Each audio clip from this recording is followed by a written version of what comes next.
आप सभी को प्रणाम। आप सभी का इस चैनल पर एक बार फिर से स्वागत है। मैं मालविका चतुर्वेदी। तो ये जो वीडियो है ये पार्ट 1 अयोध्या धाम का हम इससे पहले पोस्ट कर चुके हैं। अगर आपने नहीं देखा तो आप देखिए जाके। ये अयोध्या धाम का दूसरा पार्ट है। इस पार्ट में हम जानकारी प्राप्त करेंगे कि जो और राम जन्मभूमि के पास में अलग अलग मंदिर हैं जहां आप जा सकते हैं उनके बारे में, और वो उनकी टाइमिंग क्या है, किधर पे हैं, कैसे जा सकते हैं आप, इस सब के बारे में हम जानकारी और छोटी छोटी थोड़ी थोड़ी उनके बारे में जानकारी देंगे कि वो मंदिर किस लिए हैं, कैसे बने और वहाँ पे क्या होता था जब राम जी वहाँ पे रहते थे तब। तो जितना जानकारी हमें वहाँ लोकल लोग या जो लोकल वहाँ पे पंडित जी वगैरह रहते हैं या फिर जो थोड़ा सा गूगल वगैरह से मुझे मिली है तो मैंने सारी एकत्रित करके यहाँ डालने का प्रयास किया। तो इस ब्लॉग को आप देखिए, जितना मतलब आसपास की जगह की जानकारी ले सकते थे वो हमने यहाँ पे डालना चाहे। हो सकता है कुछ चीज़ें मिस हो गई हों, तो आप जब जाएं तो वहाँ पे अपने आप से उनको जानकारी को प्राप्त करें और उनको देखें। आप एक बार तो ज़रूर जाना चाहिए अयोध्या। हमारे यहाँ से तो बहुत दूर नहीं है, आपके यहाँ से है तो आप अच्छे से प्लानिंग करके आ सकते हैं, क्योंकि अयोध्या धाम हो गया और ज़्यादा दूर नहीं, वहाँ से 4-5 किलो मतलब घंटे लगते हैं बनारस जाने के लिए। तो इस तरीके की आप आइटनरी बना सकते हैं और जा सकते हैं। तो अब इस वीडियो में आगे बढ़ते हैं और जानकारी लेते हैं कि यहाँ पे कौन कौन से और मंदिर हैं जिनको आप देख सकते हैं जाके। अब आप अयोध्या गए हैं और रामलला के दर्शन करने सबसे पहले ना जाए, ऐसा कैसे हो सकता है? तो हम सबसे पहले रामलला के दर्शन करने गए उनकी जन्मभूमि में, जहाँ पे उनके अब नए महल का निर्माण हुआ है और वो विराजमान हुए हैं। अंदर फ़ोन वगैरह अलाउ नहीं है, इसलिए अंदर का तो कुछ नहीं दिखा सकते, पर आप जाएं तो दर्शन करें। उसके बाद अब हम बात करते हैं सबसे पहले जिस मंदिर की, वो है राजद्वार मंदिर। राजद्वार मंदिर ऐसा बताया जाता है कि भगवान श्री राम का यहाँ पे राजद्वार लगता था, और इसे राजद्वार मंदिर इसलिए और कहा जाता है कि भगवान श्री राम के टाइम पे जब अयोध्या धाम में पूरा जो महल उनका था, जिसको अब राजकोट कहते हैं, वहाँ यहीं से प्रारंभ होता था। तो इस वजह से ये बहुत बड़ा और ये बहुत ऊंचे पे है। यहाँ से आपको अयोध्या पूरा दिखाई देगा। और यहाँ पे इसके जस्ट पास में हमारी जो हनुमान गढ़ी है, जहाँ पे हनुमान जी विराजमान रहकर अयोध्या का पूरा संरक्षण करते थे, तो इसलिए आपको आमने सामने दोनों मंदिर दिखेंगे।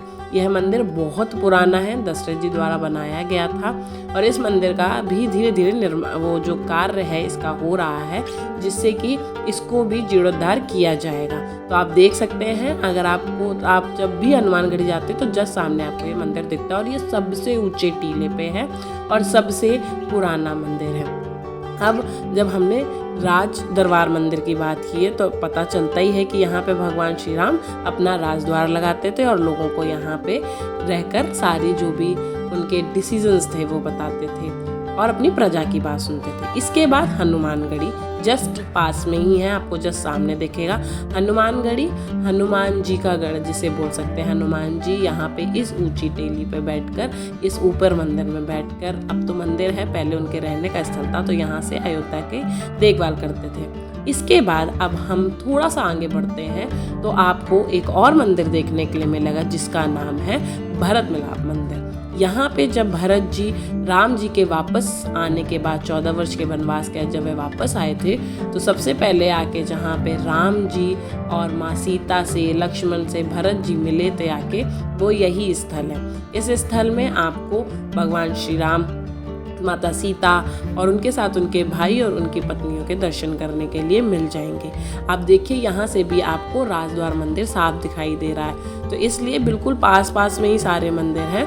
तो बहुत बारिश हो रही थी तो इस वजह से हमने वहाँ थोड़ा वेट किया। इसी से थोड़ा सा आगे अब जब बढ़ेंगे तो हम दूसरे एक और मंदिर पहुँचते हैं, जो कि है दशरथ महल। दशरथ जी भगवान श्री राम के पिता। तो दशरथ महल नाम समझ में आता है कि जहाँ पे जो हमारे दशरथ जी थे वो रहते थे अपनी रानियों के साथ में, और यहाँ पे आपको दशरथ जी और उसके साथ उनकी जो तीनों रानियाँ हैं, मतलब कि भगवान श्री राम की जो तीनों माताएं हैं, उनके दर्शन करने के लिए आपको मिल जाएंगे। ये पूरा महल तो पूरा ही है, जिसको मैंने बताया कि पूरा राजकोट अब बोले, रामकोट अब बोलने लगे हैं राजकोट, जिसकी वजह से कि पूरा, क्योंकि अलग अलग महल सब अलग अलग, जैसे हमारे घरों में अलग अलग कमरे सबके होते हैं, ऐसे ही पहले सबके अलग अलग वहाँ महल थे। भगवान श्री राम का जन्मभूमि जो राजकोट मंदिर है वहाँ से 400 मीटर पे है, ये तो 100 मीटर पे ही है। पास में ही आपको कनक भवन है। तो इस तरीके से अब आप जब एंटर करेंगे यहाँ पे तो अभी रिसेंटली यहाँ काम चल रहा है। सभी मंदिर में कुछ ना कुछ काम या कुछ चीज़ें चल रही हैं, क्योंकि पुराने टाइम पे इतने मुग़ल और भी शासक आए जिन्होंने इनको बहुत ज़्यादा ध्वस्त करने की या इनको क्षति पहुंचाने का प्रयास किया है। इस वजह से और बाकी पुराने होते जा रहे हैं, तो चीज़ों को वैसे भी जीर्णोद्धार होने की ज़रूरत है। तो इसी वजह से हर मंदिर में कुछ ना कुछ काम चल रहा है। रामलला आप जब विराजमान हो ही गए अपनी जगह, तो ये सब तो होना बनता ही है। तो आप दशरथ महल में जैसे ही एंटर करेंगे तो आप देखेंगे कि इतना सुंदर मतलब महल है। यहाँ पे जो कलाकृति है, जो भी चीज़ें हैं, आपको सब देखने के लिए मिल जाएंगे, जो कि बहुत ही सुंदर और ऊपर से कलरफुल है। गोल्ड का काम है यहाँ पे। तो इस तरीके से आप देख सकते हैं। पुराने टाइम में तो ये सब चीज़ें गोल्ड, सिल्वर, इन सब चीज़ों से भी बनती थी, बट जैसे मैंने बताया कि चीज़ें ख़राब की गई हैं लोगों द्वारा, तो उनको वापस से दूसरे राजाओं के द्वारा सही कराया गया है। तो आपको अब जो देखने के लिए मिलता है वो बिल्कुल ही जो रियल था वो नहीं है। धीरे धीरे चीज़ें सही करते गए हैं, तो उस वजह से कुछ चेंजमेंट आ गया है। पर आप अगर देखेंगे तो अभी भी ये बहुत ही सुंदर और बहुत ही प्यारा, आप इसकी छत देखें या कुछ भी जो भी देखते हैं, तो इन सब चीज़ों को आप जाके दर्शन कर सकते हैं। अयोध्या में सारे ही मंदिर बहुत ही निकटतम है, मतलब बहुत ही पास में है, तो आप आराम से पैदल जा सकते हैं। उसके अलावा जब आप बाहर निकलेंगे तो यहाँ बहुत सारी मार्केट्स वगैरह, तो उन्हें एक्सप्लोर कर सकते हैं। दशरथ महल के जस्ट ही बगल वाली गली से जब आएंगे तो आप वहाँ पे कनक भवन के दर्शन करेंगे। कनक भवन, कनक मतलब कि स्वर्ण। भगवान श्री राम के विवाह के बाद जब माता जानकी और श्री राम का विवाह हो गया, उसके बाद बताया जाता है कि माता कैकेयी ने सीता माता को ये महल तोहफे में मतलब कि उनको दिया था कि आप यहाँ रहें, जिससे कि वो अपना यहाँ पे भगवान श्री राम के साथ रह सके। तो इस वजह से बिल्कुल पास में ही है दशरथ महल के। आप देख सकते हैं यहाँ पे एक और मंदिर पास में ही है इसी में।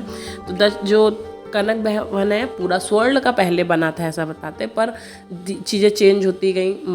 जब दोबारा भगवान श्री कृष्ण ने इसका दोबारा से जीर्णोद्धार किया, फिर इसके बाद और दूसरे राजाएं उन्होंने किया। अभी भी ये पूरा जो महल है वो पीले रंग के से है पेंट, जिससे कि आपको अभी भी फीलिंग आएगी कि ये कनक भवन है। आप अंदर जाएंगे तो यहाँ पे आपको माता सीता और भगवान श्री राम के 3 विग्रहों का दर्शन करने के लिए मिलेगा, और तीनों ही जो हैं वो आपको श्री राम और माता सीता ही है, ऐसे वहाँ के पंडित जी जो हैं वो बताते हैं।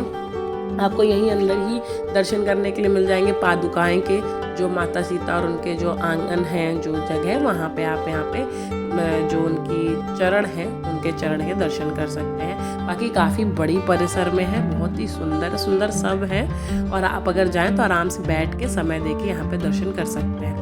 अब जब आप अंदर ही बिल्कुल पहुँच जाएंगे तो वहाँ पे आपको, जैसा मैंने बताया, कि माता सीता और भगवान श्री राम को बहुत ही सुंदर, इतने सुंदर विराजमान, मतलब ऐसा लग रहा है कि वो आपको देख रहे हैं। तो तीनों ही विग्रह जो है उनके आप दर्शन करें।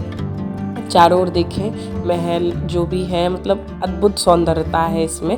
तो आप अगर जाएं तो बहुत आराम से हर जगह, एक दिन में भी जाते हैं तो आप सब दर्शन कर सकते हैं। पर अगर आपके पास समय है तो आप 2 दिन के लिए जाएं तो आप धीरे आराम से बैठ के एक जगह दर्शन करने के लिए जा सकते हैं। इसी में कनक भवन परिसर में ही बाहर एक और मंदिर है, उस मंदिर में भी आप जाके दर्शन कर सकते हैं, जो उनका रामलला का द्वार ही है। वहाँ पे भी रामलला विराजमान है, हनुमान जी विराजमान है। आप देख सकते हैं इसमें पूरे में यहाँ पे बहुत सारे संतों की जो है वो फोटो लगी हुई हैं। और मतलब इस मंदिर में या किसी भी मंदिर में आप जाते हैं ना, बहुत ही अच्छा एक पॉजिटिव एनर्जी, उसका इतनी अच्छी सुगंध, सब मतलब बहुत ही अच्छा एम्बियंस है। तो आप ऐसे जाके देख सकते हैं। इसके बाद हम बात करते हैं, जब थोड़ा सा ही आगे आप जब दशरथ महल से जाएंगे राम जन्मभूमि के लिए, तो हम वहाँ पे एक जो बालक रूप में भगवान श्री राम है ना, उनके दर्शन करते हैं। आप देख सकते हैं कितने प्यारे लग रहे हैं। और इसी के जस्ट पीछे आप अमावा मंदिर के दर्शन कर सकते हैं। अमावा मंदिर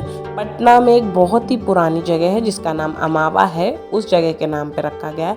वहाँ की जो महारानी थी अमावा की, उन्होंने अयोध्या में ये इस मंदिर का निर्माण कराया।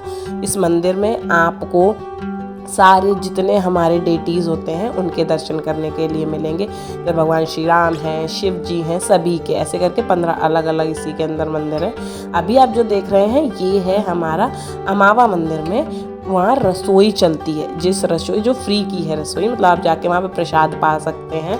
और यहाँ पे आपको सिर्फ एक स्लिप लेनी है, जो कि आधार कार्ड आप दिखाएं, आप स्लिप बन जाएगी और उसमें आपके साथ जितने लोग उनका नाम लिखेगा और आप यहाँ पे प्रसाद प्राप्त कर सकते हैं। तो ये रहे अयोध्या के मंदिर, आप जाएं और दर्शन अवश्य करें। राम रसोई है वो लगभग 11 साढ़े 11 बजे से वहाँ प्रसादी मिलना चालू होती है भोग लगने के बाद, और उसके बाद जब तक भोजन रहता है तब तक चलती शाम तक। तो आप इस चीज़ का ध्यान रखें और उस हिसाब से जाएं। तो आप सभी को ये वीडियो कैसी लगी, जितने भी मंदिरों की जानकारी हमने दी वो कैसी आपको लगी, इस बारे में कमेंट में बताइए और जय श्री राम लिखिए। इसी के साथ इस वीडियो को लोगों के साथ शेयर करिए, जिससे कि और ज़्यादा से ज़्यादा लोग देख पाएँ। हम जो इन्फॉर्मेशन दे सकते थे वो देने का प्रयास करते हैं, इससे किसी को अगर मदद मिले तो हमें अच्छा लगेगा। इसी के साथ इस चैनल को लाइक करिए, इस वीडियो को लाइक करिए, और भी जो वीडियोस हैं उसमें उनको देखिए। तो इसी के साथ सभी को राधे राधे, जय श्री राम।